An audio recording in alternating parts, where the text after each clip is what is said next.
जीवन आपको वह नहीं देता जो आप चाहते हैं, ये आपको वो देता है जो आप काम करते हैं। इसी पॉजिटिव थॉट के साथ मैं तनीषा यादव लेकर आई हूँ आप लोगों के लिए फॉरेस्ट्री का लेक्चर नंबर 17 हमारे YouTube channel bright ventures academy में।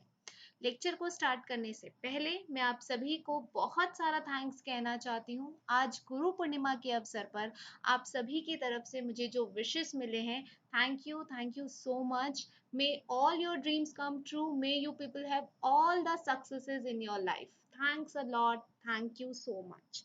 तो चलिए बिना टाइम गवाए आज हम बात करते हैं अपने लेक्चर की और देखते हैं कि आज के हम अपने इस लेक्चर पर किन किन टॉपिक्स को डिस्कस करने वाले हैं। तो आज हम अपने लेक्चर में बात करेंगे सिल्वीकल। हमने अपने पिछले लेक्चर में सिल्वीकल्चरल सिस्टम्स के बारे में जितना भी बेसिक इंफॉर्मेशन था हमने वो देख लिया और हमने हाई फॉरेस्ट सिस्टम में क्लियर फेलिंग सिस्टम को, क्लियर स्ट्रिप सिस्टम को और ऑल्टरनेटिव स्ट्रिप सिस्टम को ब्रीफली डिस्कस कर लिया था। शेल्टरवुड सिस्टम के अंडर हमने यूनिफॉर्म सिस्टम को ब्रीफली डिस्कस कर लिया था। आज हम बात करेंगे ग्रुप सिस्टम की, शेल्टरवुड स्ट्रिप सिस्टम की, वेगनर्स ब्लेंडर शॉम्सलॉक सिस्टम की, इबरहार्ड वेज सिस्टम की, स्ट्रिप एंड ग्रुप सिस्टम की, irregular shelterwood system, Indian irregular shelterwood system को आज हम अपने इस लेक्चर पर ब्रीफली डिस्कस करने वाले हैं। डियर व्यूअर्स, चूंकि आप लोगों का ये रिक्वेस्ट था कि लेक्चर जो है वो बहुत ज़्यादा लेंदी हो जाता है, तो मैं कोशिश करूंगी कि हम एक एक टॉपिक को जो है वो लेक्चर्स में डिवाइड कर लें। आज के मैं अपने इस लेक्चर में शेल्टरवुड सिस्टम के जितने भी बाकी बचे हुए पार्ट्स हैं उनको डिस्कस करूंगी। फिर अपने नेक्स्ट लेक्चर में मैं system of diffuse regeneration selection, group selection system, accessory silvicultural system को, इन दोनों टॉपिक्स को डिस्कस कर लूंगी और ऐसे करके जो है हम लेक्चर को शॉर्ट करके लेक्चर्स का जो नंबर है वो इंक्रीज कर लेंगे। ओके डियर व्यूअर्स, तो चलिए बात करते हैं हमारे ग्रुप सिस्टम की। अगर मैं आपके ग्रुप सिस्टम की बात करूं तो ग्रुप सिस्टम में क्या होता है कि ये एक सिल्वीकल्चरल सिस्टम है जहां पर रीजनरेशन फेलिंग जो है वो स्कैटर्ड ग्रुप्स में की जाती है। रीजनरेशन फेलिंग, फेलिंग वर्ड का मतलब जो है मैंने आपको ऑलरेडी बताया हुआ है। फेलिंग वर्ड जो है वो डिनोट करता है किसे, वो डिनोट करता है कटिंग डाउन ऑफ ट्रीज को। जब हम यहाँ पर फेलिंग कर रहे होते हैं तो यहाँ पर क्या होता है कि ग्रुप्स में की जाती है। अब कैसे होता है कि सपोज जो स्मॉलेस्ट सर्कल या स्मॉलेस्ट ग्रुप जो बनाया गया, सबसे पहले वो जो स्मॉलेस्ट सर्कल होगा वो किस लिए बनाया गया होगा, फाइनल फेलिंग के लिए बनाया गया होगा। किसके लिए, फाइनल फेलिंग के लिए। मैंने आपको बताया था कि फेलिंग जो है वो मेजरली जो है वो आपको 3 स्टेजेस में देखने को मिलती है। हमने अपने प्रीवियस लेक्चर में ऑलरेडी डिस्कस किया हुआ है। पहला तो आता है फाइनल फेलिंग, फिर आता है हमारा सेकेंडरी फेलिंग और फिर होता है हमारा सीडिंग फेलिंग, राइट। तो यहाँ पर भी इन तीनों स्टेजेस को हम फॉलो करते हैं। जो सबसे स्मॉलेस्ट सर्कल या स्मॉलेस्ट ग्रुप होता है वो फाइनल फेलिंग के लिए रखा जाता है। जो मीडियम सर्कल या मीडियम ग्रुप होता है वो सेकेंडरी फेलिंग के लिए रखा जाता है और जो लार्जेस्ट सर्कल होता है वो किसके लिए रखा जाता है, सीडिंग फेलिंग के लिए। Largest circle is kept for your seeding felling. अब अगर हम ग्रुप सिस्टम की बात करें इंडिया लेवल पे, तो इंडिया में ये जो ग्रुप सिस्टम है वो दियोदर, देवदर, काल, कैल और साल फॉरेस्ट के लिए अप्लाई किया गया था। बट मैनेजमेंट प्रॉब्लम्स के चलते ये इंडिया में जो है सक्सेसफुल नहीं हो पाया। तो इससे भी आपको डेफिनेटली क्वेश्चन पूछ सकता है कि इंडिया लेवल पर ग्रुप सिस्टम जो है वो कहाँ पर किस तरीके से अप्लाई किया गया। तो देवदर, कैल और साल फॉरेस्ट के लिए ग्रुप सिस्टम जो है वो अप्लाई किया गया था, लेकिन मैनेजमेंट प्रॉब्लम्स के चलते ये सक्सेसफुल नहीं हो पाया। तो चलिए देख लेते हैं इसकी डेफिनेशन को।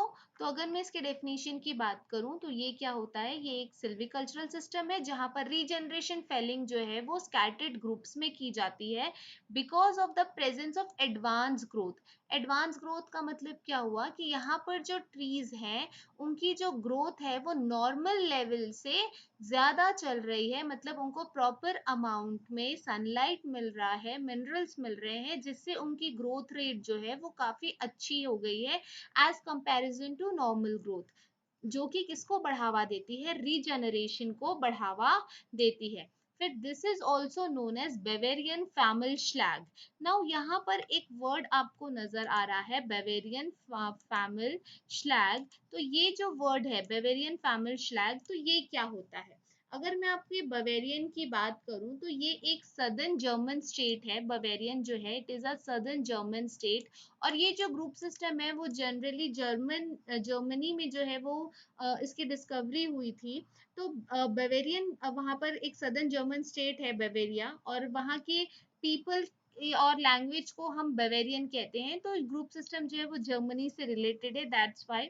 वहीं अगर हम फैमिली श्लैग की बात करें तो फैमिली श्लैग जो टर्म है it is a German term, जिसका मतलब क्या होता है, expanding group shelter would with reserves. Expanding group shelter would. Shelter would system के बारे में हम ऑलरेडी समझ चुके हैं। अगर मैं शेल्टर वुड सिस्टम की अगेन बात करूं तो वहां ऐसी इस तरीके से फेलिंग करना फॉरेस्ट की जहां पर बाकी ट्रीज को एज अ शेल्टर इस्तेमाल करें और वहां से आपको टिम्बर भी मिल रहा है। तो ऐसे सिस्टम को हम क्या कहते हैं, शेल्टर वुड सिस्टम कहते हैं, जो कि आपके टिम्बर का भी काम कर रहा है एज वेल एज वो बाकी ट्रीज को अदर एस्पेक्ट से वो शेल्टर भी प्रोवाइड कर रहा है। This is your what, this is your shelter would system.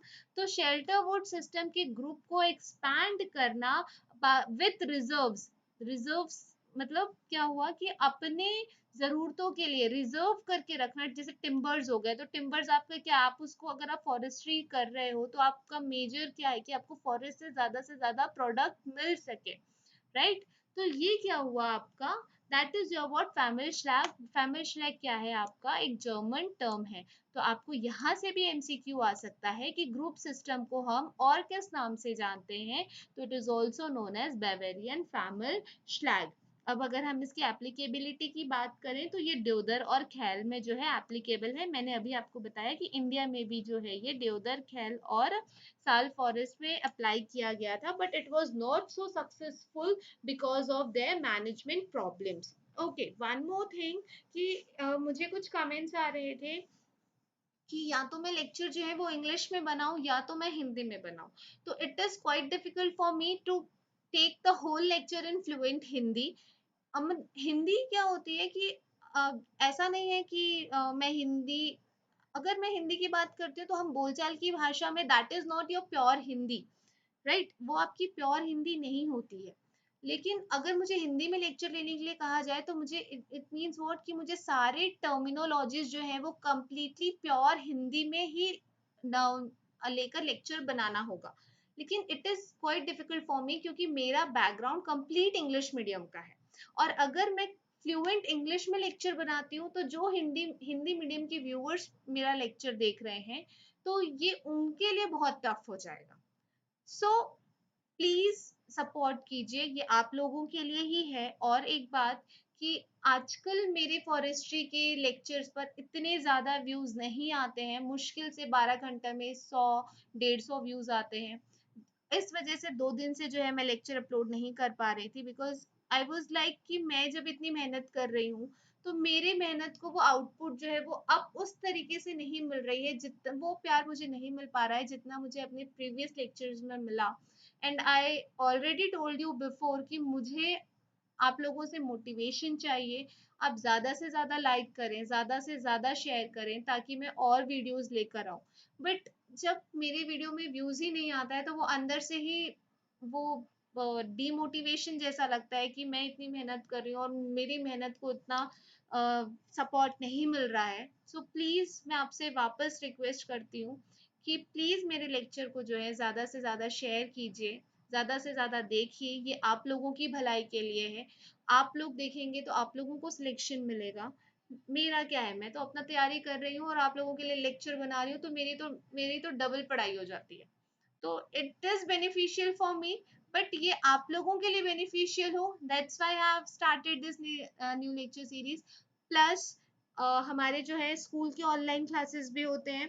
तो मेरे जो 6 घंटे हैं, मैं लगातार 9 से 12 जो है 6 घंटे तो क्लासेस मेरी वहाँ डेली की क्लासेस होती है, ऑनलाइन क्लासेस। उसके बाद मैं अपने इस बिजी शेड्यूल से एक्स्ट्रा टाइम निकालती हूँ कि मैं जो है एसीएफ की प्रिपरेशन भी करूँ और आप लोगों के लिए लेक्चर सीरीज भी लेकर आऊँ। तो I hope you people will support me after इतना सब कुछ बताने के बाद। तो प्लीज प्लीज सपोर्ट कीजिए, आई really need your support please. चलिए, अब हम देखते हैं इसके फेलिंग पैटर्न की, कि यहाँ पर किस तरीके से जो है कटाई की जाती है। उससे पहले आप ये देखिए, यहाँ पर ग्रुप शेल्टर वुड सिस्टम का एक इमेज आपके सामने आया हुआ है। देखिए ये क्या है, ये आपका ओरिजिनल स्टैंड है। ओरिजिनल स्टैंड का मतलब कि इस तरीके से फॉरेस्ट जो है वो डेवलप हुई हुई है। ठीक, फिर आपने क्या किया, सबसे पहले आपने एक ग्रुप सिलेक्ट किया, राइट, आपने एक ग्रुप सिलेक्ट किया और वहां पर आपने 20 to 40% जो है इनिशियल कट कर लिया। 20 to 40% यानी कि ये आपका जो हुआ सबसे फर्स्ट मेथड हुआ। जैसा कि मैंने आपको बताया कि स्मॉल सर्कल जो है वो किसके लिए रखा जाता है, फेलिंग पैटर्न के लिए, फाइनल फेलिंग के लिए, सॉरी, राइट। तो स्मॉल सर्कल यानी कि 20 to 40% जो है वो आपका किसके लिए रखा गया, फाइनल फेलिंग के लिए। फिर जब सेकेंड कट आया लेट्स से 10 सालों के बाद, तो अब यहाँ पर देखिए, अब ये जो है कुछ थोड़े बहुत यहाँ पर जो आपने फाइनल फेलिंग का मतलब क्या हुआ, कंप्लीट आपने कटिंग कर ली है, लेकिन फाइनल फेलिंग के बाद आपको यहाँ पर छोटे छोटे ट्रीज जो है वो दिखाई दे रहे हैं। इट मीन्स व्हाट, कि रीजनरेशन जो है वो स्टार्ट हो चुकी है, राइट। रीजनरेशन जो है वो क्या हो चुकी है, स्टार्ट हो चुकी है। और आपने सेकेंड कट किया 10 सालों के बाद, तो that is your what, secondary felling, right. जो सेकेंड में आप फाइनल फेलिंग जो है वो आपका फर्स्ट प्रोसीजर हो गया इनिशियल कट पे। फिर सेकेंड ग्रुप में आपने क्या किया, ग्रुप सिस्टम स्कैटर्ड ग्रुप्स मतलब फैला हुआ ग्रुप है, राइट। तो यहाँ पर आप क्या कर रहे हैं, सेकेंड कट जो है वो किस तरीके से कर रहे हैं, सेकेंडरी फेलिंग जो है उसमें आपने क्या किया कि देखिए फाइनल फेलिंग जहाँ हुई थी वहां पर अब रीजनरेशन हो चुकी है 10 सालों तक। और फिर आपने सेकेंडरी फेलिंग करी, मतलब उसके अलावा जितने ट्रीज थे उनकी आपने कटिंग कर ली। और फिर जो थर्ड था वो था आपका सीडिंग फेलिंग। तो अब सीडिंग फेलिंग में क्या होता है जनरली, कि जो ट्री सीड रीजनरेट कर सकते हैं आपने उनकी, पहले वो तो पहले उनकी सीड की वजह से रीजनरेशन हो गया, अब आपने उनकी क्या कर दी, कटिंग कर दी। तो अब देखिए यहाँ पर आपको बहुत सारे जो है वो क्या नजर आ रहे हैं, रीजनरेटेड ट्रीज आपको नजर आ रहे हैं, रीजनरेटेड रीजनरेशन जो है वो नजर आ रहा है। तो फिर क्या होता है कि सेकेंडरी कट करने के बाद रिमूवल कट किया जाता है 5 से 10 सालों के बाद आफ्टर सेकेंड कट। ओके, तो यही आपका क्या है, ग्रुप सिस्टम है। ओके, अब हम बात कर लेते हैं फेलिंग पैटर्न की। तो किस तरीके से फेलिंग पैटर्न जो है वो अपनाया जाता है, क्या प्रोसीजर होता है पेड़ों की कटाई करने का ग्रुप सिस्टम में, वो देख लेते हैं। यहाँ पर क्या होता है कि जो ग्रुप ऐसा है कि जहाँ ऐसे ग्रुप, सबसे पहला तो क्या होगा कि ऐसे ग्रुप की हम बात करेंगे, सबसे पहले कटाई के लिए हम ऐसा ग्रुप को चूज करेंगे जहां पर क्या हो रहा होगा, एडवांस ग्रोथ हो रहा होगा। अब ऐसा तो नहीं है कि पूरे के पूरे फॉरेस्ट में एडवांस ग्रोथ हो रही होगी, नहीं, it is not possible. Advance growth सिर्फ और सिर्फ किसी पर्टिकुलर एरिया पे हो रही होगी जहां पर कंप्लीटली उसको प्रॉपर न्यूट्रिशन मिल रहा है, सॉइल की क्वालिटी काफी अच्छी है, उसको काफी अच्छे से सनरेज मिल रहा है। तो ऐसे एरिया में क्या होगा, एडवांस ग्रोथ हो रही होगी। एडवांस ग्रोथ का मतलब अपने नॉर्मल रेट से वो ज्यादा जल्दी जो है ग्रो कर रहे हैं, राइट। तो फिर वहां पर हमने क्या किया, सबसे पहले उस ग्रुप को हमने सिलेक्ट कर लिया। ठीक, तो group of promising advance growth जो है हमने पहले उनको आइडेंटिफाई किया और फिर उनको लोकेटेड इन द कंपार्टमेंट हमने उनको क्या कर लिया, सिलेक्ट कर लिया। और वहां पर एक कंपार्टमेंट, एक मतलब उनको जो है हमने बॉर्डर बाउंड्री बना दी और बोल दिया कि एक कंपार्टमेंट हो गया और हमने उनको सिलेक्ट कर लिया फर्स्ट ग्रुप की तरफ। ठीक, अब क्या होगा यहाँ पे, seeding felling is done all around the periphery group one, right. तो यहाँ पर क्या हो रहा है कि अब सीडिंग फेलिंग जो है, जो ग्रुप वन आपने बनाया, कंपार्टमेंट बनाया आपने, पहले वहां पर क्या किया, सीडिंग फेलिंग कर लिया अच्छे से। सीडिंग फेलिंग का मतलब क्या हुआ कि वहां, क्योंकि अब वो एडवांस ग्रोथ कर रहे हैं, वो ट्रीज एडवांस ग्रोथ कर रहे हैं, तो वहां पर सीड जो है वो भी काफी अच्छे से डेवलप होंगे। अब सीड जो डेवलप होंगे वो कहाँ के लिए काम आएंगे, रीजनरेशन के लिए काम आएंगे। All around the periphery, periphery का मतलब क्या हुआ, outer as, outer as of the particular area. तो ये जो पर्टिकुलर एरिया है, अब इसके बाहर के जितने भी एडवांस ग्रोथ वाले ट्रीज होंगे, तो आपने उनको किसके लिए रख दिया, सीडिंग फेलिंग के लिए रख दिया।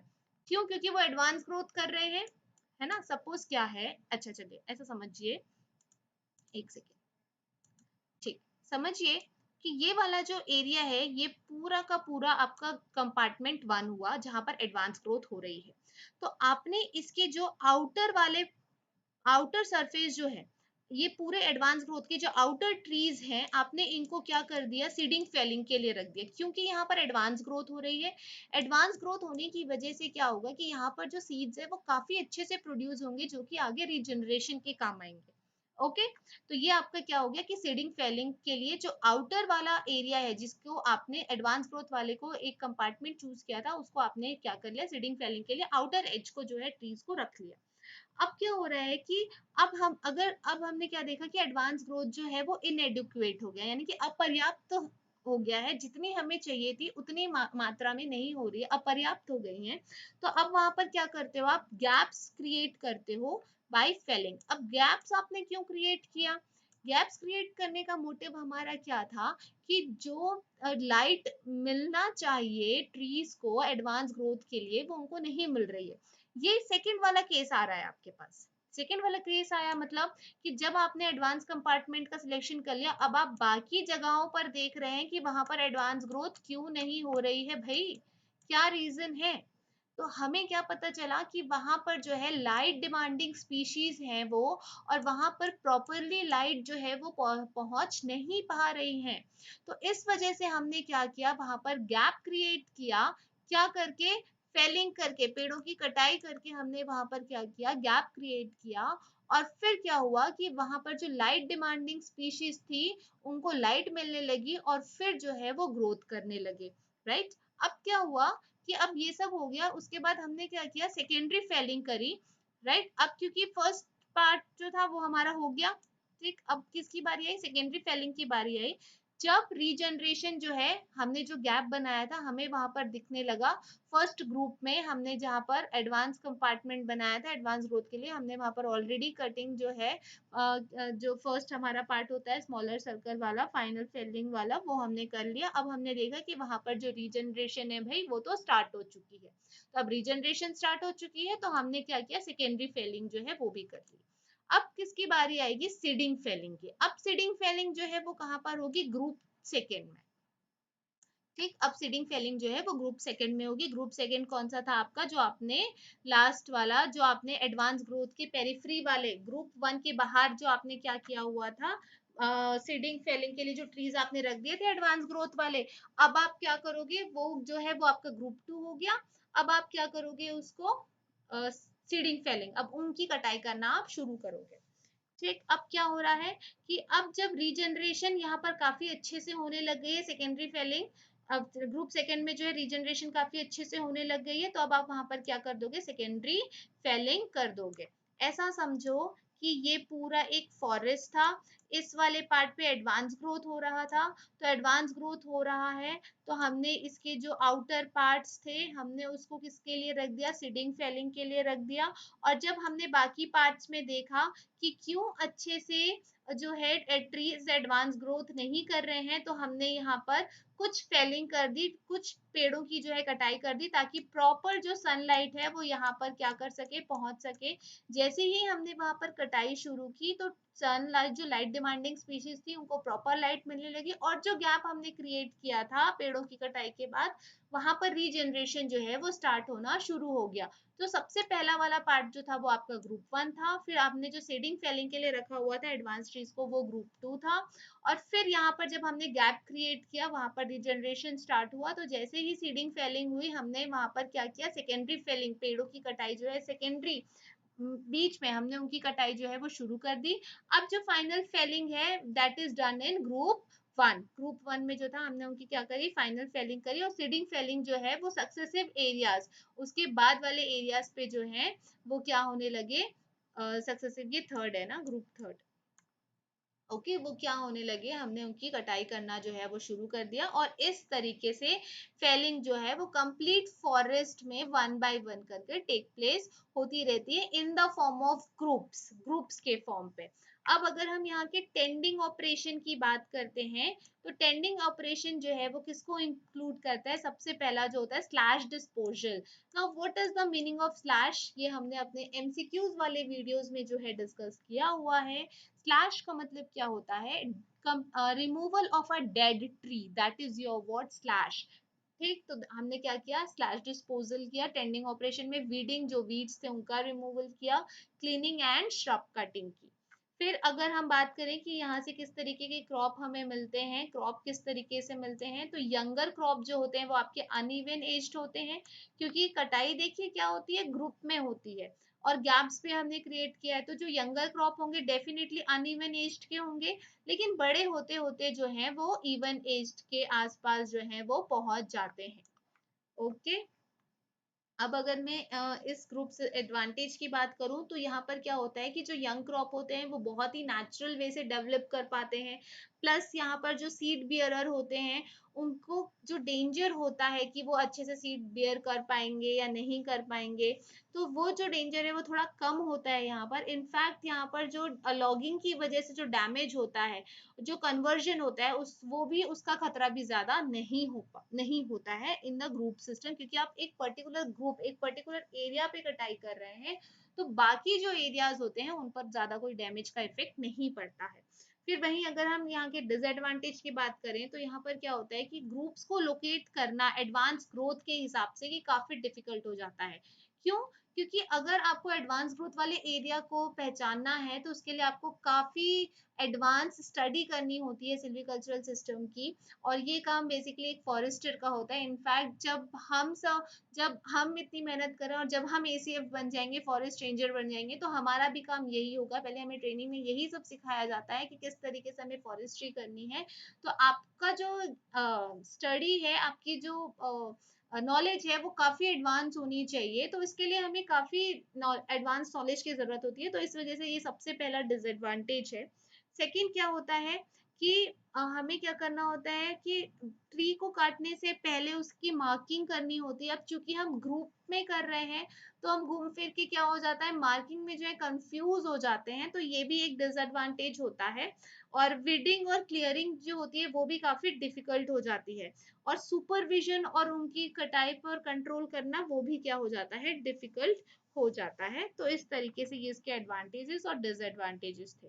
चलिए, अब हम बात करते हैं शेल्टर वुड स्ट्रिप सिस्टम की। तो अगर मैं शेल्टर वुड स्ट्रिप सिस्टम की बात करूं, तो यहाँ पर ये भी एक सिल्वीकल्चरल सिस्टम है, जहाँ पर रीजनरेशन फेलिंग जो है वो स्ट्रिप्स के फॉर्म पर की जाती है। हमने जो क्लियर स्ट्रिप सिस्टम पढ़ा था अपने स्टार्टिंग लेक्चर में, फर्स्ट लेक्चर में हमने ऑल्टरनेट स्ट्रिप सिस्टम पढ़ा था, और क्या बोलते हैं, क्लियर स्ट्रिप सिस्टम पढ़ा था। तो ये भी ठीक उसी की तरह का होता है, लेकिन चूंकि ये शेल्टर वुड स्ट्रिप सिस्टम है, तो यहाँ पर क्या होता है कि जो in the form of strips ही किए जाते हैं, लेकिन सक्सेसिवली एक साइड से जो है कंपार्टमेंट जो है वो दूसरों against the direction of wind होता है, और यहाँ का जो मेन ऑब्जेक्टिव होता है is to get the protection against the wind. Wind के अगेंस्ट हमें क्या चाहिए, हमारा जो क्रॉप है वो क्या होना चाहिए, प्रोटेक्ट होना चाहिए। देखिए इस तरीके से ये हमने यहाँ पर क्या किया हुआ है, अलग अलग जो है हमने स्ट्रिप्स बनाई हुई है, कंपार्टमेंट्स बनाई हुई है। ये देखिए, ये फर्स्ट कंपार्टमेंट है, ये सेकेंड कंपार्टमेंट है, और ये थर्ड कंपार्टमेंट है। तो स्ट्रिप प्रोग्रेस जो है, स्ट्रिप कटिंग जो होगी वो इस डायरेक्शन में होगी, और जो विंड डायरेक्शन है वो आपका इस डायरेक्शन में विंड है।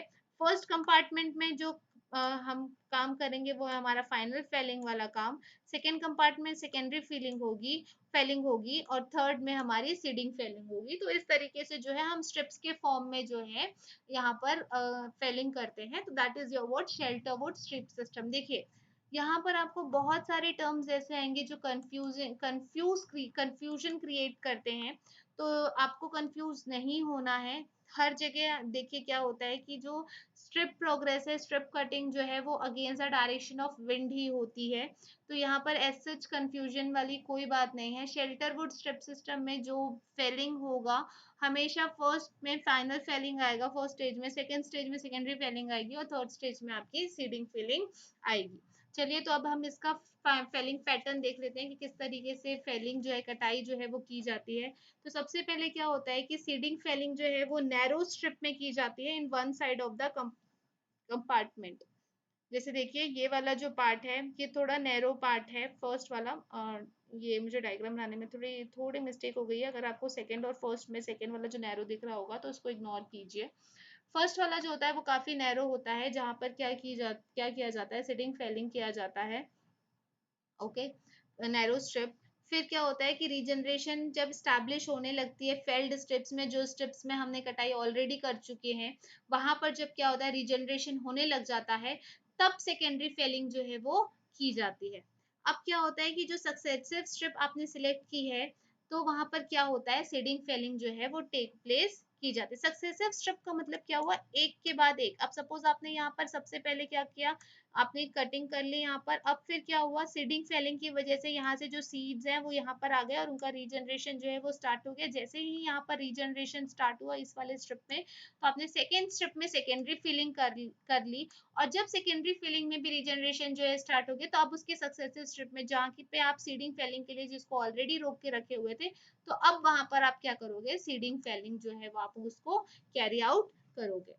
अब क्या होता है कि जब सेकेंड स्ट्रिप को ज्यादा लाइट की जरूरत होती है, तो वहां पर आप क्या करोगे, सेकेंडरी फिलिंग जो है आप वहां पर काम करोगे, सेकेंडरी फिलिंग का काम करोगे जब सेकेंड स्ट्रिप में आज ज्यादा लाइट की जरूरत हो जाती है। जैसे सपोज कि ये जो है ये आपके स्ट्रिप्स बने हुए हैं, अब यहाँ पे सेकेंड स्ट्रिप में इसको ज्यादा लाइट की जरूरत है, तो आप क्या करोगे कि यहाँ पर जो था, यहाँ पर जो ट्रीज थे आप इनकी कटाई कर दोगे, तो क्या होगा कि सनलाइट जो है वो प्रॉपरली उसको क्या हो सके, मिल सके, इस तरीके से। ओके, फिर क्या होगा आपका कि जो फाइनल फेलिंग है वो स्ट्रिप वन में होगा, और seeding felling will be done in strip third, इस तरीके से। क्योंकि सेकेंडरी फीलिंग को तो ज्यादा लाइट चाहिए, तो अब सेकेंडरी फेलिंग को ज्यादा लाइट चाहिए, तो पहले आप कहाँ पर करोगे, सक्सेसिव स्ट्रिप। अगर ये सेकेंडरी फीलिंग है तो पहले आप यहाँ के पेड़ों की जो कटाई है वो प्रॉपरली कर लोगे, फिर यहाँ की पेड़ों की जो कटाई है वो प्रॉपरली कर लोगे, सेकेंड वाले स्ट्रिप को जो है वो सनलाइट जो है वो अच्छे से मिल पाएगा। ओके, फिर क्या है कि अब ये जो सीक्वेंस है वो कंटिन्यू होता है till it reaches to the next end of compartment. जब तक आखिरी कंपार्टमेंट में हम नहीं पहुंच जाते तब तक ये सीक्वेंस जो है वो काम कर रहा होता है, जैसा कि हमने क्लियर स्ट्रिप सिस्टम में पढ़ा था। राइट, अब जैसे मान लो ये फर्स्ट सेकेंड थर्ड है ना, फर्स्ट सेकेंड थर्ड यहाँ से, तो जो फेलिंग है तो ये सेकेंड वाले में जो है इसकी नहीं की जाएगी, फर्स्ट और थर्ड की कर दी जाएगी। फिर यहाँ पे क्या हुआ, फर्स्ट, अब ये क्या हो गया, अब ये सेकेंड वाला पार्ट हो गया, तो यहाँ की जो है ये सीक्वेंस जो है वो काम करता रहता है इस तरीके से। फिर देखिए क्या होता है, अब अगर हम बात करें तो विड्थ ऑफ स्ट्रिप जो है वो वेरी कर रहा होता है 20 से 30 मीटर तक की। विड्थ की जो स्ट्रिप होती, स्ट्रिप विड्थ ऑफ स्ट्रिप जो होता है वो 20 टू 30 मीटर का होता है, या उससे ज्यादा भी जो है वो हो सकता है। ठीक, ये देखिए इस तरीके से यहाँ पर ये जो है आपको स्ट्रिप जो है वो दिखाई दे रहा है। ये देखिए ये जो है ये आपको स्ट्रिप दिखाई दे रहा है, एक दो तीन इस तरीके से। ठीक, यहाँ पर भी कटिंग डायरेक्शन जो है वो अगेंस्ट द विंड ही होगी। ओके, चलिए नेक्स्ट हम बात करते हैं वैगनर्स ब्लैंडर शॉम्सलॉक की। तो ये भी जो है जर्मन का ही टर्म है। तो यहाँ पर कुछ नहीं होता, यहाँ पर कैसा होता है कि यहाँ पर जो सिस्टम होता है इस टाइप के सिल्विकल्चर सिस्टम में जो पैटर्न फेलिंग का जो पैटर्न जो अप्लाई किया जाता है वो वेरी कर रहा होता है according to the local conditions. ठीक, ध्यान से सुनिएगा, इस सिस्टम में क्या होता है, जो फेलिंग का जो पैटर्न होता है वो एज सच प्रिस्क्राइब्ड नहीं होता है, जैसे कि अभी हम बाकी सिस्टम्स में पढ़ते आ रहे हैं कि इस टाइप, अगर इस टाइप का अगर हम कोई सिस्टम अपना रहे हैं तो वहां पर जो पर्टिकुलर फेलिंग पैटर्न है वो एकदम मतलब लिखा चुका है कि हमको उसी फेलिंग पैटर्न को जो है वो काम करना है, अपनाना है। लेकिन इस टाइप के सिस्टम में क्या होता है कि ये जो है वेरी कर रहा होता है according to the local condition. तो यहाँ पर क्या होता है कि सबसे पहले नदर्न साइड में क्लियर फेलिंग की जाती है, और फिर जो फेलिंग है वो ईस्ट टू वेस्ट डायरेक्शन में की जाती है। इससे स्ट्रिप विड्थ क्या रखा जाता है, half the height of standing trees से हाफ हाइट रखी जाती है स्ट्रिप की, और उसके विड्थ जो है, और फिर सेकेंडरी और फाइनल फेलिंग जो है वो की जाती है as it is done in shelter wood strip system. Okay, देखिए इस तरीके से यहाँ पर आपको दिया हुआ है कि ये जो सिल्वीकल्चर सिस्टम है, ये जो है नैरो स्ट्रिप्स में की जाती है, extending in east and west direction and advancing from north to south direction. It provides a sideward protection to the regeneration from the sun. ये टू है, ठीक है, एल आ गया, to the regeneration from the sun, hence this system is useful for subtropical and tundra regions. तो यहाँ से आपको भी क्वेश्चन बन सकता है कि वैगनर्स ब्लैंडर शॉर्म्सलॉक जो है वो आ, वो कौन सी एरिया के लिए यूजफुल है. तो वो कौन सी एरिया के लिए यूजफुल है, सब ट्रॉपिकल और तुंद्रा रीजन्स के लिए वो क्या है, यूजफुल है. तो यहाँ पर देखिए क्या हो रहा है इस सिस्टम में, कैसा कैसे फेलिंग पैटर्न जो है वो किस तरीके से किया जाता है. ये देखिए, ये जो है ये यहाँ पर आपको एक स्ट्रिप दिख रहा है, और ये जो स्ट्रिप की विड्थ होगी वो कितनी होगी, half the height of the tree. यहाँ के जो ट्री हैं उनकी, हाँ, उनका जो हाइट होगा उसके हाफ का जो होगा इनका विड्थ होगा इस स्ट्रिप का. ओके. और फिर क्या हो रहा है कि यहाँ पर देखिए स्ट्रिप प्रोग्रेस जो है वो इस तरीके से चल रहा है, और ये जो है वो किस डायरेक्शन में हो रहा है, सेकेंडरी और फाइनल फिलिंग जो है वो सिमिलरली शेल्डरवुड सिस्टम की तरह ही होगी. और यूजुअली जो है फेलिंग कैरिड जो है वो ईस्ट टू वेस्ट डायरेक्शन में जो है वो टेक प्लेस करता है. किस डायरेक्शन में, ईस्ट टू वेस्ट डायरेक्शन. सबसे पहले क्लियर फेलिंग जो है वो आपकी कौन सी साइड में होगी, नदर्न साइड में होगी. और फिर जो है आपका फेलिंग जो है, बाद का जो फेलिंग है वो आपके ईस्ट टू वेस्ट डायरेक्शन में टेक प्लेस करेगा. ओके. ये देखिए यहाँ पर आपको लिखा हुआ है कि इस सिस्टम में जो पैटर्न ऑफ फेलिंग है वो नो प्रिस्क्राइब नहीं होती, ये वेरी कर रही होती है according to the local conditions. First clear felling जो है वो नदर्न साइड में की जाती है, और फिर जो फेलिंग है वो ईस्ट टू वेस्ट डायरेक्शन में जो है वो कैरी की जाती है. स्ट्रिप की जो विड्थ है वो हमेशा half the height of standing trees होगी. और जो सेकेंडरी और फाइनल फेलिंग है वो किसके सिमिलर होती है, शेल्टरवुड स्ट्रिप सिस्टम के ही सिमिलर होती है, जस्ट इसके पहले वाले की तरह.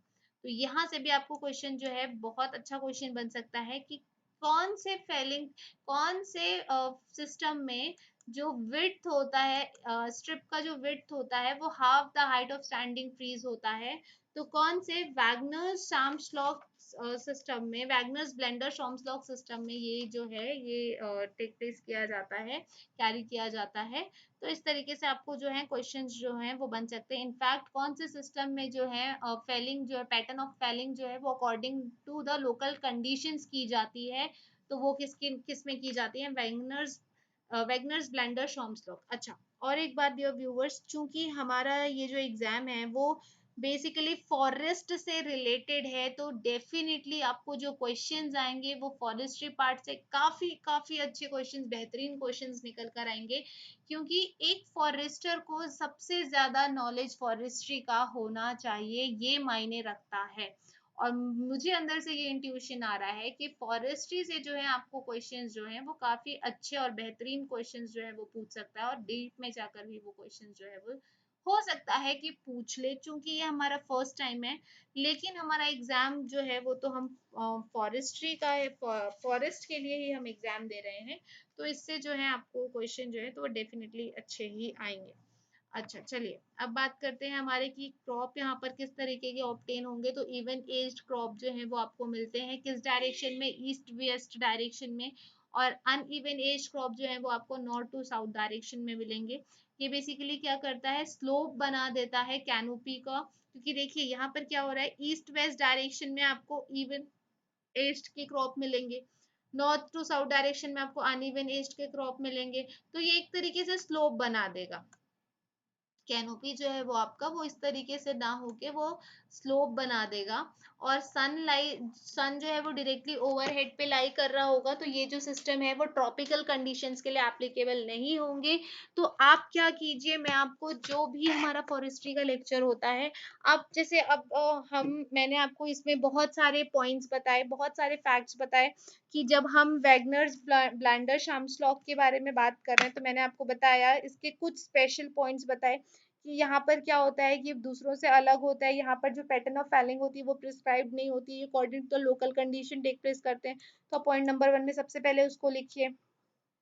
फिर यहाँ पे सबसे पहले क्लियर फेलिंग की जाती है, ये फैक्ट को लिखिए. अब यहाँ पर देखिए कि क्रॉप जो है वो आपको इवन एज्ड मिलता है किस डायरेक्शन में, ईस्ट वेस्ट डायरेक्शन में. फिर वहीं क्या होता है कि आपको अनइवन एज क्रॉप जो है वो नॉर्थ साउथ डायरेक्शन में मिलता है। ये कैनोपी को किस तरीके से प्रोफाइल करता है, क्या स्लोप प्रोफाइल देता है उसको। और सन जो है यहाँ पे डायरेक्टली ओवरहेड पड़ता है, तो इस वजह से ये जो सिस्टम है ये ट्रॉपिकल कंडीशंस पे अप्लाई नहीं किया जाता है। तो इस तरीके से जो है आप साइड फैक्ट्स जो है, पॉइंट्स जो है, इंपॉर्टेंट पॉइंट्स, उस तरीके से आप अपने नोट्स प्रिपेयर कीजिए, क्योंकि यही जो पॉइंट्स हैं आपके, ये आपके एंड टाइम पे रिवीजन के काम करेंगे। यही पॉइंट्स आपके एंड टाइम पे रिवीजन का काम करेंगे। So it is, take it as a suggestion कि इस तरीके से आप जो अपने नोट्स जो हैं वो प्रिपेयर कर सकते हैं। चलिए अब आगे बढ़ते हैं और बात करते हैं स्ट्रिप एंड ग्रुप सिस्टम की। तो स्ट्रिप एंड ग्रुप सिस्टम जो होता है, यहाँ पर क्या होता है कि इस तरीके के सिल्वीकल्चरल सिस्टम में फेलिंग जो है यहाँ पर भी इन द फॉर्म ऑफ स्ट्रिप्स जो है वो की जाती है। बट यहाँ पर क्या होता है कि सबसे पहले सीडिंग फेलिंग की जाती है, और जहाँ, और उस एरिया पर जहाँ पर एडवांस ग्रोथ प्रेजेंट है।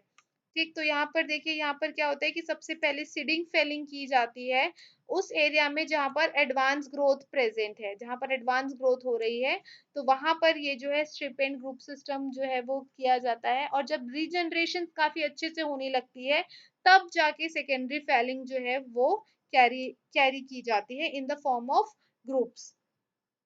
साइमल्टेनियसली देखा जाए तो साथ ही साथ जो उसके बाद वाले जो स्ट्रिप होंगे, एजेसेंट मतलब लगा हुआ, सटा हुआ जो स्ट्रिप होंगे, वो क्या करेंगे, is taken where seeding felling is started. जहाँ पे सीडिंग फेलिंग है वहां पर स्टार्ट हो चुकी है, तो एजेसेंट स्ट्रिप का मतलब क्या हुआ, सटे हुए उसी के साथ ही जहाँ पर सीडिंग फेलिंग स्टार्ट हो चुकी है। क्योंकि देखिए सबसे पहला काम कौन कहाँ पर स्टार्ट हो रहा है, किसका स्टार्ट हो रहा है, सीडिंग फेलिंग का जो है सबसे पहला जो है स्टार्ट हो रहा है। अब सपोज इस वाले स्ट्रिप में सीडिंग फेलिंग जो है स्टार्ट हो चुकी है, तो इससे लगे वाले स्ट्रिप में क्या होगा, साथ ही साथ प्रोग्रेस जो ग्रुप है वहां पर भी जो है काम जो है वो स्टार्ट हो जाएगा। और फिर direction of progress of strip should be taken against the direction of wind. मैं आपको इसको जो है वो डायग्राम की हेल्प से समझाती हूँ, एक सेकेंड। देखिए यहाँ पर आप देखिए, आपको दिख रहा है कि स्ट्रिप्स जो हैं, देखिए बनाया गया है। ये फर्स्ट, ये जो पूरा है ये फर्स्ट स्ट्रिप है, ये सेकंड स्ट्रिप है और ये थर्ड स्ट्रिप है। अब देखिए यहाँ पर क्या हो रहा है, यहाँ पर ये जो साइन बना हुआ है, ये वाला साइन जो है वो फाइनल फेलिंग को दिखाता है, ये सेकेंडरी फेलिंग को दिखाता है और ये सीडिंग फेलिंग को दिखा रहा है, शो कर रहा है। तो सबसे पहले हम क्या करते हैं, यहाँ पर देखिए इतने पार्ट में जहाँ पर एडवांस ग्रोथ हो रही है, हमने वहां पर क्या करा, सीडिंग फेलिंग किया। मतलब यहाँ पर जो है प्लांट को हमने छोड़ दिया, किसके लिए, जो सीड जनरेट करते हैं उनके लिए। और फिर हमने क्या देखा कि जब रीजनरेशन जो है वो काफी अच्छी हो रही है, देखिए यहाँ पर क्या हो रहा है, यहाँ पर जो है आपने पहले जो है फेलिंग कर रखी है इस वाले स्ट्रिप में, और जब जैसे आपने देखा कि वहां पर जो है रिजनरेशन काफी अच्छी हो गई है, तो आपने क्या किया, वहां पर सेकेंडरी फेलिंग कर दी। और फिर उसके बाद जब रिजनरेशन अच्छी हो गई तो फिर आपने वहां पर क्या किया, फाइनल फेलिंग किया। और इस तरीके से लगा, ये जो प्रोसेस है वो सक्सेसिवली चलता रहता है। और फिर क्या होता है, साइमल्टेनियसली उसके एजेसेंट स्ट्रिप पे, जैसे देखिए ये वाला स्ट्रिप है, तो उससे लगा हुआ ये जो उसका एजेसेंट स्ट्रिप हो जाएगा, तो यहाँ पर लगा हुआ जो है वहां पर सीडिंग फेलिंग जो है वो स्टार्ट हो जाएगी। तो इस तरीके से जो है स्ट्रिप एंड ग्रुप सिस्टम जो है वो काम कर रहा होता है। ओके, अब हम बात करते हैं वेज सिस्टम की। तो ये काफी इंटरेस्टिंग है। यहाँ पर क्या होता है कि सिल्वीकल्चरल सिस्टम में जो फेलिंग स्ट्रिप्स है वो middle of the cutting section पे जो है वो लोकेटेड होता है। ध्यान से सुनिएगा, वेज सिस्टम में क्या होता है, जो फेलिंग स्ट्रिप है, फेलिंग स्ट्रिप जो आपकी होगी, मतलब जहां पर आपको कटाई करनी है, वो कटिंग सेक्शन, मतलब जो सेक्शन आपने कटिंग के लिए रखा हुआ है उसके बीचों बीच एग्जिस्ट कर रही होगी। एज सपोज कि यहाँ पर आपने ये कोई स्ट्रिप है, इसने आपको ये जो है, ये आपने ये कोई सेक्शन डिसाइड किया हुआ है जहां पर आपको कटिंग करनी है। अब आपको जो फेलिंग स्ट्रिप आप कैसे डिसाइड करोगे, इस कटिंग सेक्शन का जो मिड पार्ट वाला होगा, मिडिल सेक्शन जो होगा वो आपका क्या होगा, फेलिंग स्ट्रिप होगा। और लेंथ ऑफ कटिंग सेक्शन जो है वो किस डायरेक्शन में होनी चाहिए, should be along the direction of wind. Suppose wind की डायरेक्शन यहाँ पर है, तो ये जो आप होगा ये आपका कटिंग सेक्शन होगा, और वो भी किस डायरेक्शन में काम कर रहा होगा, विंड के डायरेक्शन में। जो स्ट्रिप्स हैं आपके वो कितने मीटर वाइड होंगे, 2 to 5 मीटर जो है वो वाइड होंगे, at a interval of 80 metre, 80 metre के इंटरवल पे जो है वो आपके स्ट्रिप्स होंगे। फर्स्ट यहाँ पर भी क्या होता है, इनिशियल जो है सीडिंग फेलिंग की जाती है इस स्ट्रिप में, स्टार्टिंग में जो है इनिशियली सीडिंग फेलिंग की जाती है इस स्ट्रिप में। और जब रीजनरेशन की बात होती है तो रीजनरेशन जो है वो ज्यादा कौन सी साइड में होता है, लीवर्ड साइड में। लीवर्ड साइड और विंडवर्ड साइड क्या होता है, ये हमने ऑलरेडी अपने प्रीवियस लेक्चर्स में डिस्कस किया हुआ है जब हम जनरल सिल्वीकल्चर को पढ़ रहे थे, तो उसमें हमने, अगर आप रेगुलर बेसिस पे मुझे मेरे लेक्चर को फॉलो कर रहे हैं तो आपको यहाँ पर कहीं भी दिक्कत नहीं आएगी। तो ये बहुत ही इंपॉर्टेंट पॉइंट है कि वेज सिस्टम में जो रीजनरेशन है वो सबसे ज्यादा कौन सी साइड में होता है, तो सबसे ज्यादा वो लीवर्ड साइड में देखने को मिलता है, और लेस जो है वो आपको विंडवर्ड साइड में देखने को मिलता है। और इसी वजह से जो आपका सिस्टम है वो वेज शेप का हो जाता है, वेज शेप टू स्ट्रिप्स। और with time to progress, progress जैसे जैसे प्रोग्रेस होता जाएगा तो वो आपको वेज की तरह दिखने लगता है इस तरीके से। और जो बेस ऑफ स्ट्रिप जो होता है, बेस जो होता है स्ट्रिप का, वो एक दूसरे को टच करने लग जाता है। और जो एज वेल एज जो वन एंड जो है वो आपका टॉप एंड तक पहुंच जाता है, और top end of the cutting section, ये देखिए इस तरीके से। तो ये वेज बन गया इस तरीके। सपोज क्या है, ये एक कटिंग सेक्शन है, तो यहाँ पर ये क्या होगा, ये जो है ये इनका जो ग्रोथ है वो इस डायरेक्शन में होगा, और यहाँ से वो कुछ इस डायरेक्शन में होगा अकॉर्डिंग टू स्ट्रिप्स। तो ये क्या बन गए, वेज बन गए।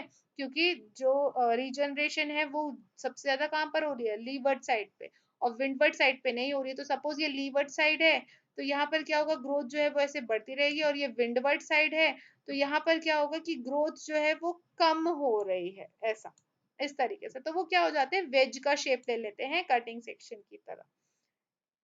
ओके, तो ये देखिए हमने पढ़ा, स्ट्रिप्स जो है वो 2 से 5 मीटर वाइड होने चाहिए 80 मीटर के इंटरवल पे, इस तरीके से। ये देखिए वेज सिस्टम जो है ये वेज बन गया है। ओके, इस तरीके से। चलिए, अब ये भी हमने डिस्कस कर लिया है कि जब रीजनरेशन होता है तो ये ज्यादा लीवर्ड साइड में होता है और कम जो है वो विंडवर्ड साइड पे होता है। तो आप एक बार जो है इसको देख लीजिएगा।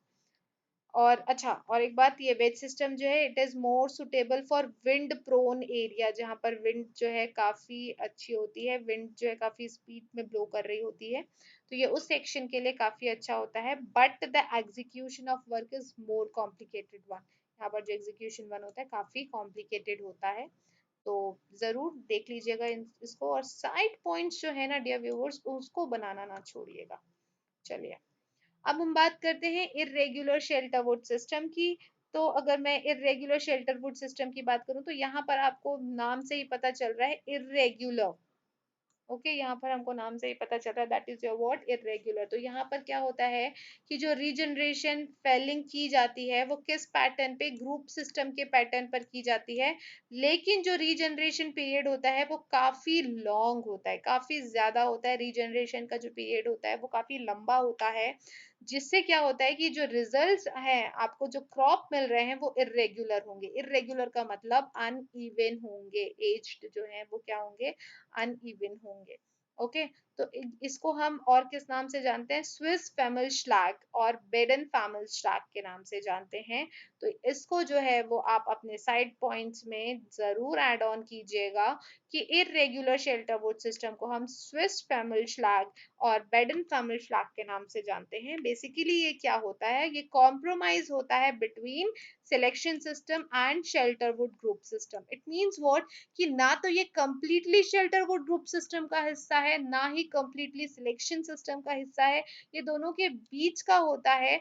यानी कि it is a compromise between selection system and shelter would system. तो ये भी यहाँ से भी आपको काफी अच्छा क्वेश्चन बन सकता है कि जो कि पूरी तरीके से ना ही शेल्टर वुड ग्रुप सिस्टम है और ना ही सिलेक्शन सिस्टम है, वो कौन सा सिस्टम है, तो that is your what, irregular shelter would system. और हो सकता है या तो आपको ये नाम ना दे, इस नाम से आपको ऑप्शन में दे दिया जाए स्विस फैमिली श्लैग या बेडन फैमिली श्लैग। तो यहाँ से भी आपको जो क्वेश्चंस है वो बन सकते हैं। साइड पॉइंट जरूर बनाएं स्टार करके, और उसको जो है भूलिए मत, अच्छे से हाईलाइट करके रखिए। ठीक, अच्छे से उनको हाईलाइट करके रखिए। प्रोडक्ट्स लिखा गया, साइड पॉइंट्स है वो एक्चुअली। ओके, चलिए, फिर अब देखते हैं कि ये जो सिस्टम है वो बेसिकली कहाँ पर एप्लीकेबल होता है। ट्रॉपिकल रेन फॉरेस्ट में जो है इस सिस्टम को अप्लाई किया जाता है। इसका बेस्ट एग्जांपल है अंडमान कैनोपी लिफ्टिंग शेल्टरवुड सिस्टम। तो यहाँ पर जो है इस शेल्टरवुड सिस्टम को जो अपनाया जाता है और उसको फिर क्या नाम दिया, अंडमान कैनोपी लिफ्टिंग शेल्टरवुड सिस्टम। अब यहाँ पर किस तरीके के ऑपरेशन जो है वो फॉलो किए जाते हैं, तो सबसे पहले जो है आपका जो ट्रीज है वो प्रिस्क्राइब्ड जीबीएच के ऊपर होने चाहिए।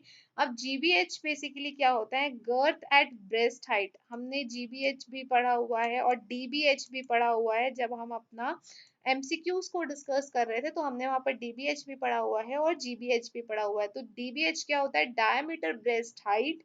वहीं जीबीएच क्या होता है, आपका गर्थ ब्रेस्ट हाइट। वैसे तो हम इन सारे टर्म्स को फॉरेस्ट मेंसुरेशन चैप्टर में बहुत ही अच्छे से डिस्कस करेंगे, बट गर्थ बेसिकली क्या होता है आपका, ट्रंक। ट्रंक के मेजरमेंट को हम क्या कहते हैं, गर्थ कहते हैं। ओके, तो गर्थ ब्रेस्ट हाइट से जो है ट्रीज जो है वो अबव प्रिस्क्राइब्ड होना चाहिए। मतलब हार्डवुड जो है, अगर हार्डवुड ट्री है तो 150 सेंटीमीटर तक उसका गर्थ जो गर्थ ब्रेस्ट हाइट जो है वो होनी चाहिए। वहीं अगर हम सॉफ्टवुड्स की बात करें तो 120 सेंटीमीटर होना चाहिए। और इसके अलावा जो ट्रीज बच गए वो 180 सेंटीमीटर होने चाहिए। तो उनको हम क्या कर देते हैं, फेल्ड कर, उनको हम काट देते हैं या तो उनको रिमूव कर देते हैं। जो ट्रीज इन सब के ऊपर एग्जिस्ट कर रहे होते हैं उन्हें काट काट दिया जाता है या कंप्लीटली रिमूव कर दिया जाता है। अब अगर हम कैनोपी लिफ्टिंग की बात करें तो कैनोपी लिफ्टिंग जो है वो all poles of non commercial species and under growth up to 10 metre height. ये जो फैसिलिटी है ये light penetration through the canopy का काम करती है। ओके, अब यह जो, अच्छा और एक बात यहाँ, ये जो है ये बेसिकली 1970 में चालू किया गया था। टिम्बर एक्सट्रैक्शन जो है वो अंडमान आइलैंड में 1970 में जो है स्टार्ट किया गया था। ओके, और यहाँ पर जो जब टिम्बर एक्सट्रैक्शन स्टार्ट किया गया तो वो इसी नाम से किया गया, अंडमान कैनोपी लिफ्टिंग शेल्टरवुड सिस्टम से। और ये रिकॉग्नाइज किया गया एक साइंटिफिक सिस्टम ऑफ फॉरेस्ट्री, क्योंकि ये काफी ट्रॉपिकल रेन फॉरेस्ट था यहाँ पर। और फिर जब वहां पर जब टिम्बर एक्सट्रैक्शन जब स्टार्ट हुआ तो वहां पर जिस तरीके का फेलिंग पैटर्न अपनाया गया, तो उसको जो है जो फॉरेस्टर्स थे काफी, जो इसकी स्टडी कर रहे थे, जो काफी अच्छे साइंटिफिक स्टडी कर रहे थे उनकी, तो उन्होंने देखा कि ये तो एक तरीके का नया सिस्टम डेवलप हो रहा है, यहाँ पर कंप्लीटली नया पैटर्न अपनाया गया है। और देखते ही देखते इसको रिकॉग्नाइज किया गया 1975 में। और फिर little Andaman forest division was created. एक पूरा का पूरा जो है अंडमान में एक फॉरेस्ट डिवीजन क्रिएट किया गया for intensive management and exploitation of the forest के लिए। तो यहाँ से भी आपको ये क्योंकि ये काफी अच्छा जीके वाला पॉइंट है, तो इससे भी आपको जो क्वेश्चन है वो पूछ सकता है। ओके, और अब देखिए क्या होता है कि जनरली मार्च अप्रैल के टाइम पे जो जनरल बर्निंग है डेसिडुअस फॉरेस्ट की वो कैरी की जाती है, except areas having advance growth. उस एरिया को छोड़कर जहाँ पर एडवांस ग्रोथ हो रही है। और एवरग्रीन फॉरेस्ट में जो है इस तरीके के काम जो है वो नहीं किए जाते हैं। फिर अगर हम बात करें तो seeds of the commercial species are broadcasted during April if advance growth is insufficient. ठीक है, सीड्स की जो है वो कमर्शियल स्पीशीज जो है की जो सीड्स होती हैं उनको जो है काफी अच्छे से ब्रॉडकास्ट किया जाता है अप्रैल के मंथ में, अगर एडवांस ग्रोथ जो है वो इनसफिशिएंट है तो इस वजह से। तो उनकी जो है अप्रैल मंथ में उनका जो है उनको ब्रॉडकास्ट किया जाता है। इट मीन्स व्हाट, कि उनको उगाया जाता है। फिर वीडिंग जो है वो की जाती है after emergence of seedling. Seedling जब सीड जो है जब वो सिडलिंग बन जाते हैं तो उस टाइम पे जो वीडिंग की जाती है। और फिर सेकेंड, दूसरे और तीसरे साल में जो है क्लाइंबर कटिंग की जाती है। It means what, climber cutting का मतलब क्या हुआ, वो अनवांटेड, जैसे अमर बेल हो गया, राइट, तो उनकी क्या की जाती है, कटिंग की जाती है अलोंग विथ विडिंग। फिर क्लीनिंग ऑपरेशन जो है वो थर्ड ईयर ऑनवर्ड्स जो है वो स्टार्ट हो जाता है। और फिर अनवांटेड ग्रोथ जो है, अनवांटेड ग्रोथ को रोकने के लिए क्लीनिंग ऑपरेशन जो है वो की जाती है। फर्स्ट थिनिंग जो है वो 6th ईयर में की जाती है, followed by thinning at the age of 15, 30 and 50। तो अकॉर्डिंग टू द स्पीशीज जो है वो थिनिंग जो है वो की जाती है। और हर छठवें साल में जो है वो की जाती है। अगर 15 साल है, 15 साल का कोई एज का जो ट्री है जो मेच्योर हो जाता है 15 साल में, तो हर 6वें साल में जो है उसकी जो थिनिंग है की जाती है इस तरीके से।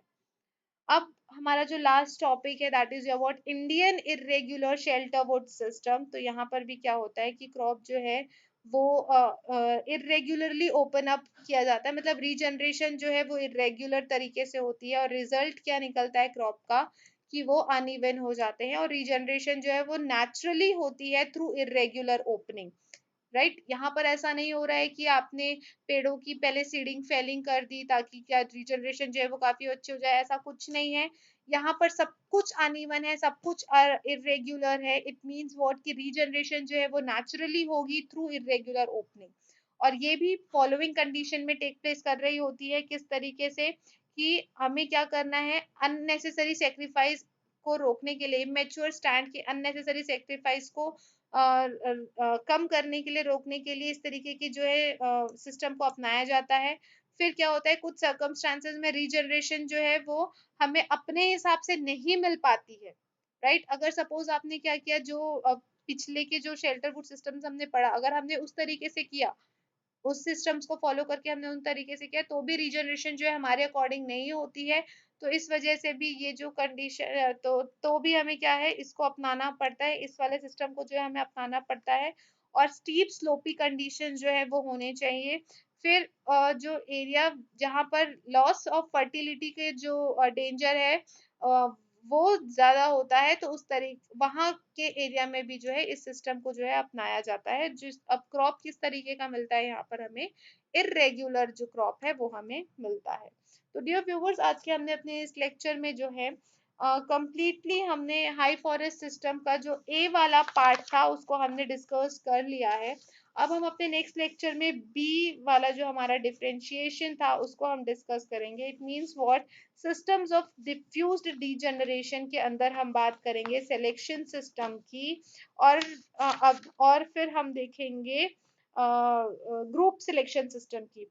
अभी हम किस पे बात कर रहे थे, सिस्टम ऑफ कंसंट्रेटेड रीजनरेशन, जो आपका ए वाला पार्ट था उसके अंदर हमने क्लियर फेलिंग सिस्टम को डिस्कस कर लिया और शेल्टर वुड सिस्टम को जो है वो ब्रीफली डिस्कस कर लिया है। फिर हम अपने आने वाले लेक्चर में सिस्टम ऑफ डिफ्यूज्ड रीजनरेशन और एक्सेसरी सिस्टम को एक साथ डिस्कस कर लेंगे।